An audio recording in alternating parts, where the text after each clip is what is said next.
Hey Calc 3 class, this is Mr. Blevins again, and we are going to get into integration. So if you recall, when we did integration in Calculus 1, we started off with a function and we started approximating the area under the curve with these rectangles. So these little green rectangles represent an approximation for the area underneath this blue curve between this little purple point and this little black point on the right end. And if you recall, with Riemann sums, what happens was we started making more and more rectangles, and they became, smaller and smaller in width. So big, fat, wide rectangles gave a terrible approximation for the area. But when we made those rectangles smaller and smaller and smaller and smaller, we got better and better and better approximations, until finally we had so many rectangles in there that we basically couldn't tell that there were those rough edges up at the end. And that was the idea of the Riemann sum. So here it is in 3 dimensions. So now, instead of just 5 minus just x squared, now you see this is 5 minus x over 2, x squared over 2, y squared over 4. So here is now in 3 dimensions. It's again a paraboloid, and we can see the tops of those rectangles are kind of extending out, and we are using, as you can see in the grid here, the midpoints of these things.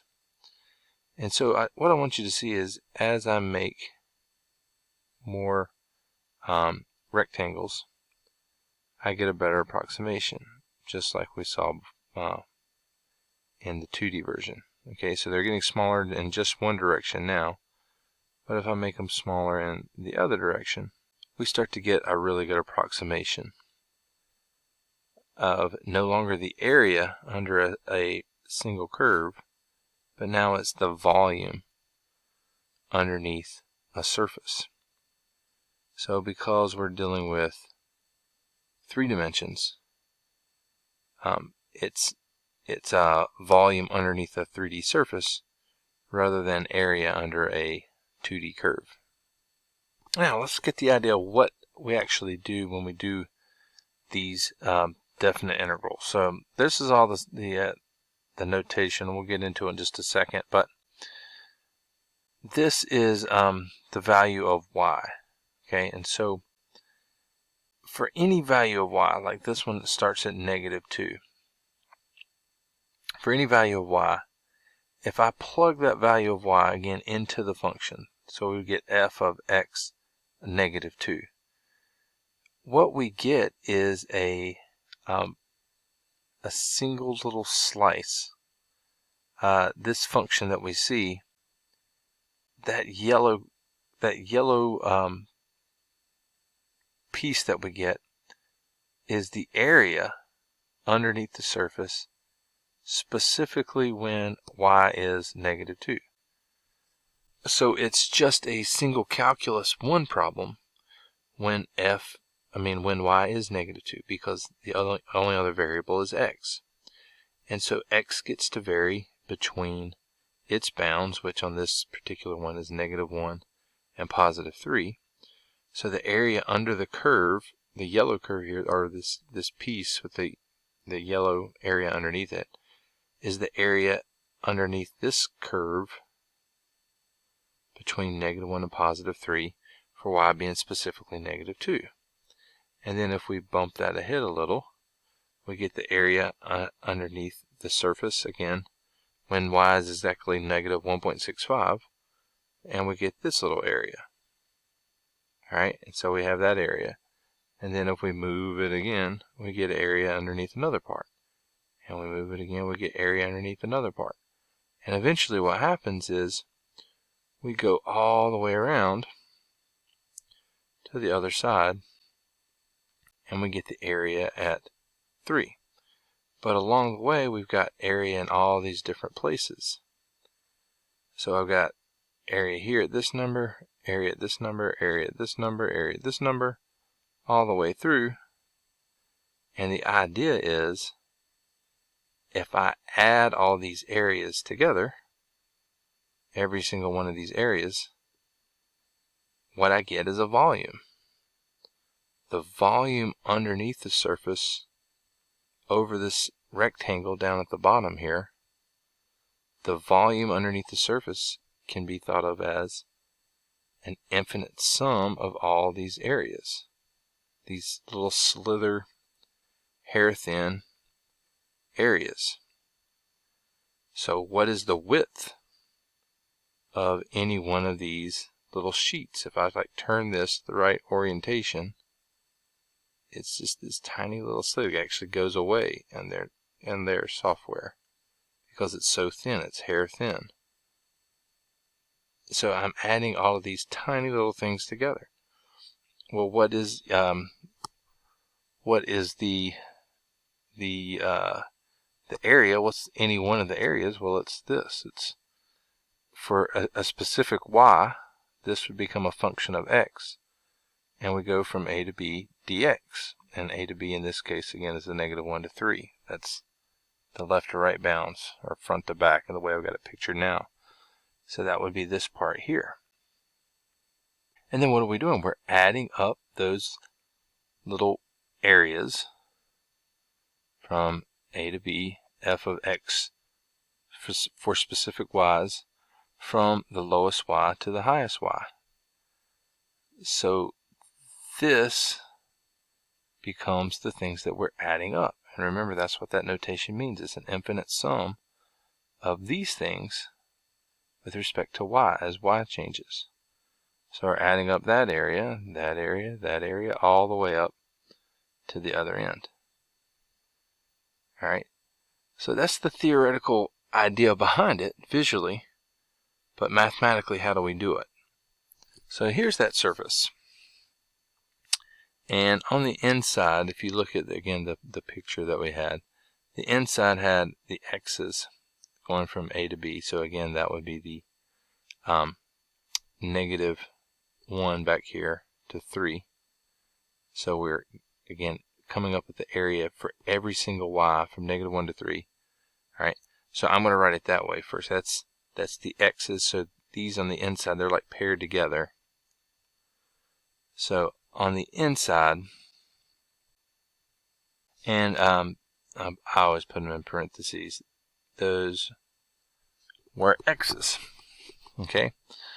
And then on the outside, the y's, -2 to 3.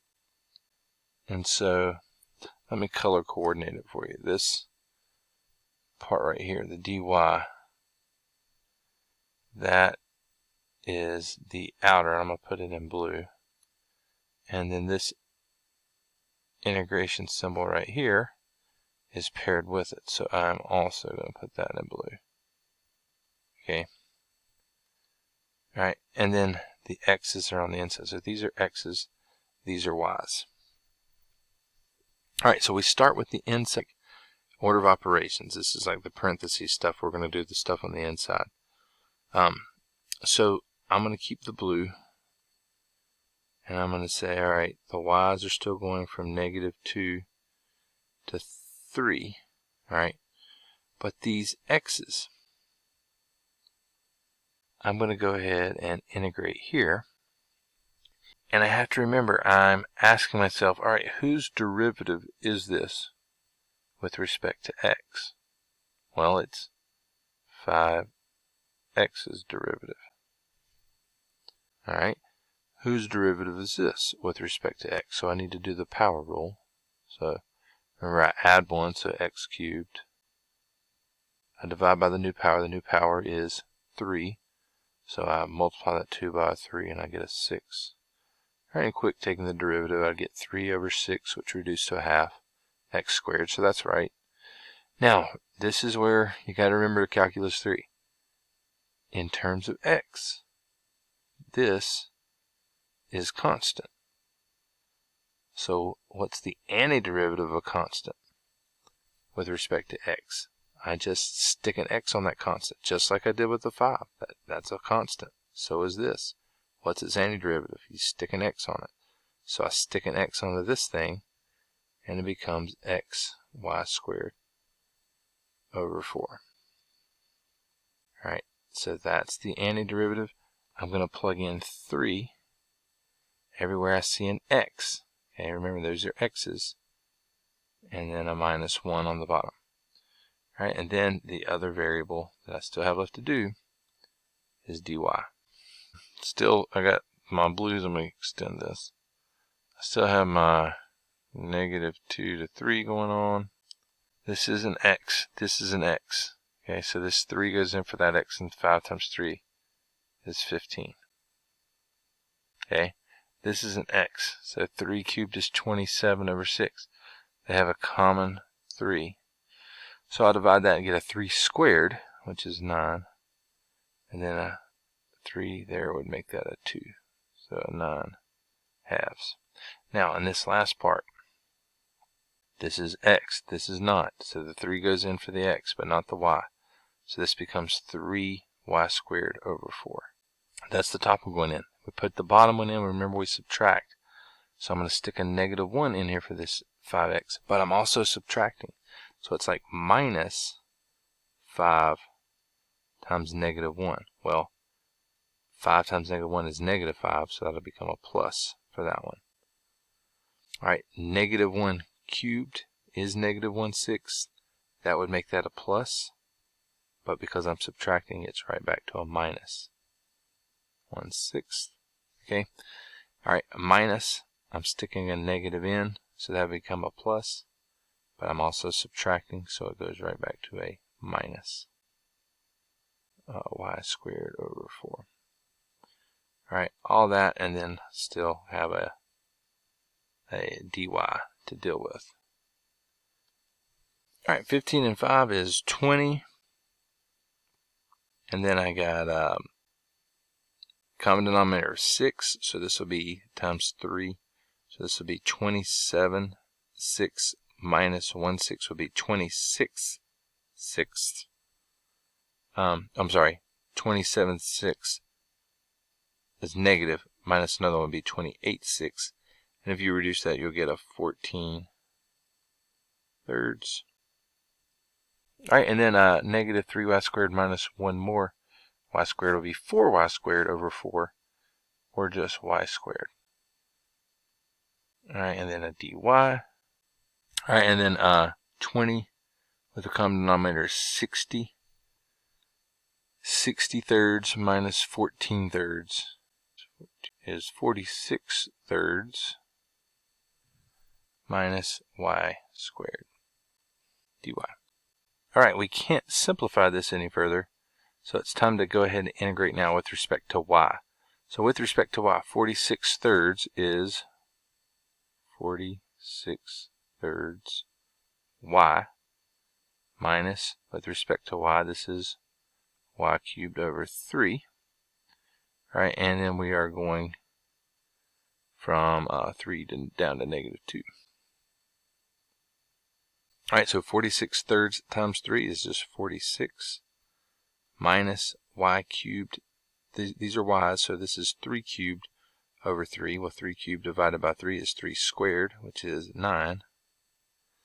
Alright, and then we plug in negative 2, and again we're subtracting here. So negative 2 going in, I would double this, and because again we're subtracting, the negative times the negative will be a positive. So this would be a plus. If I double that, I'd get a 92 thirds. Alright, and same thing's going to happen here. I'm going to get a negative here. That negative will be a plus, and then a minus. So 2 cubed is 8. So that would be 8 thirds. Alright, and then the last step, 46 minus 9 is 37.